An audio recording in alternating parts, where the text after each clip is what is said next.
మీరు వివరాలు బయట పెట్టాలని చెప్పింది. ఆ వివరాలు వచ్చిన తర్వాత పూర్తి వివరాలతోని కాంగ్రెస్ పార్టీ మాట్లాడుతుంది.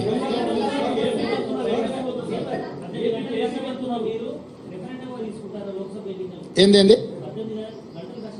ఎస్, డెఫినెట్గా నేనే ప్రకటించిన రాబోయే పార్లమెంట్ ఎన్నికలు మేము రెఫరెండంగా భావిస్తున్నాం. మా పనితనాన్ని 100 రోజుల పరిపాలన దృష్టిలో పెట్టుకొని ప్రజల్ని ఓటేయమని మేము విజ్ఞప్తి చేస్తున్నాము. ప్రజలకు మేము స్పష్టంగా చెప్పినాము, మేము నిర్దిష్టమైన హామీలు ఇచ్చినాము, వాటిని తప్పకుండా అమలు చేస్తాము. మా పరిపాలనను కొలబద్దగా పెట్టుకొని మీరు ఓటేయండి అని చెప్తున్నాం. 10 ఏళ్ల మోడీ పరిపాలన, 10 ఏళ్ల కేసీఆర్ పరిపాలన, 100 రోజుల మా పరిపాలన మీ కళ్ళ ముందు ఉంది. ఈ మూడిటిని విశ్లేషించి మూడిటిని దృష్టిలో పెట్టుకొని ప్రజల్ని ఓటేయండి. ఇది మా ప్రభుత్వానికి రెఫరెండమే.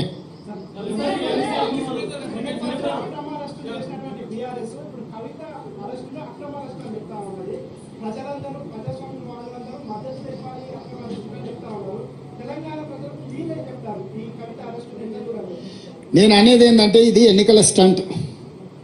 చంద్రశేఖర్ రావే ఇంతవరకు ఖండించలేదు, ఇంతవరకు తను దీని పట్ల విధానం ప్రకటించలేదు. ఈ అరెస్టు పట్ల చంద్రశేఖరరావుకే ఈ విషయంలో విధానం లేదు, ప్రకటన లేదు.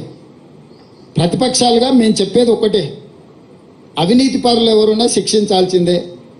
కానీ ఆ ముసుగులో మీ రాజకీయ ప్రయోజనాల కోసం ఒకరోజు ఎన్నికల నోటిఫికేషన్ వచ్చే ముందు మొత్తం పెద్ద డ్రామాకు తెరలేపి ఒక పెద్ద డ్రామా కంపెనీని నడుపుతున్నట్టుగా అనిపిస్తుంది.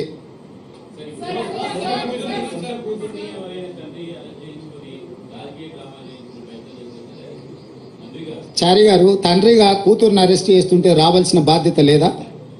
ఎందుకు రాలేదు? మీరేం చెప్తారు? ఇక వాళ్ళని ఏం చేస్తాం చెప్పు. వాళ్ళ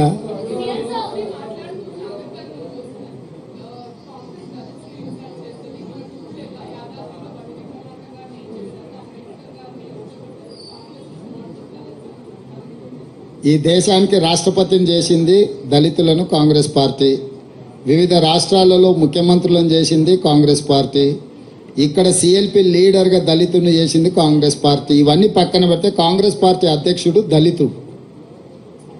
సో మాకు దగ్గు నేర్పొద్దు. మోదీ గారికి ఏదైనా ఓట్లు వేయించుకోవాలన్న ఆలోచన ఉంటే ఏదైనా మాట్లాడమనుంది.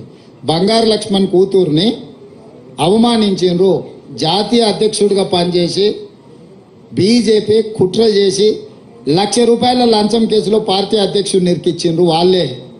అంటే ఒక దళితుడు వాళ్ళ పార్టీ అధ్యక్షుడు అయితే అతను 3 ఏళ్ల సమయాన్ని కూడా పూర్తి చేయనీయలే.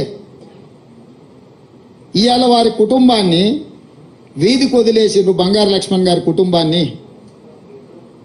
ఈ విషయాలన్నీ కూడా మోడీ గారు దృష్టిలో పెట్టుకొని వాటిని కూడా ప్రస్తావిస్తే బాగుంటుంది. టికెట్ కాదు, గౌరవం అన్నా నేను. గౌరవం వేరు, టికెట్ వేరు. టికెట్లు పరిస్థితులు పరిణామాలను బట్టి టికెట్లు ఇస్తారు. టికెట్లకు కొలబద్దలేదు. గౌరవం గురించి మాట్లాడుతున్నాం. ఆ కుటుంబానికి జరిగిన అవమానం వాళ్ళ కూతురే వచ్చి ఏం చెప్పిందో నాకు తెలుసు, నేను ఇక్కడ ప్రస్తావించదలుచుకోలేదు. తప్పకుండా బంగారు లక్ష్మణ్ గారు ఒక దళిత నాయకుడు, ప్రాంతం నుంచి జాతీయ స్థాయికి ఎదిగిన నాయకుడు. వాళ్ళ కుటుంబానికి గౌరవం ఉండాలని మేము కోరుకుంటున్నాము, గౌరవం ఇవ్వాలని కూడా మేము కోరుకుంటున్నాము.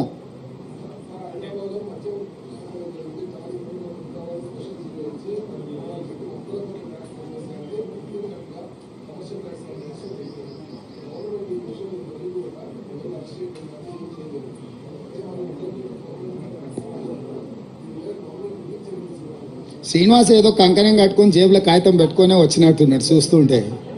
ఏది కూడా అసలు ఆ రేట్ చేసింది మేమే కదా, మా ప్రభుత్వమే కదా. 100 కోట్ల అవినీతి జరిగిందని తేల్చింది మేమే కదా. లెక్కలు తేలకుండా కనిపించిన వాళ్ళ అరెస్ట్ చేసుకుంటూ పోతాం. అంటే ఇప్పుడు ఉన్న వాళ్ళని అరెస్ట్ చేసి పాత వాళ్ళని ఇడిచిపెట్టమనే మన ఎజెండా ఉందా మీ దగ్గర? దీని మొత్తం ఆఖరి వరకు లబ్ధిదారుడు ఎవడో వాని వెనకాల ఉన్నాము, తీగ పట్టుకున్నాము. డొంకంతా కదలాలి, డొంకను మొత్తం కదిలిస్తాం. దాని వెనకాల ఉన్న దొరల్ని నువ్వేమైనా కాపాడి ఇప్పుడు బినామీలను అనామకులను పెట్టి వాళ్ళని అరెస్ట్ చేస్తే అయిపోద్దని అనుకుంటున్నా. అట్లా లేదు, లోతుకెళ్ళి.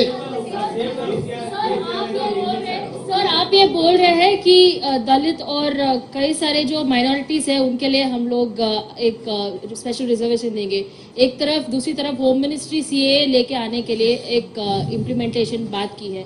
तेलंगाना गवर्नमेंट का स्टैंड क्या है? कल ही दिखाया था, मैं आप नहीं आए शायद इफ्तार में, हम साफ साफ कह दिए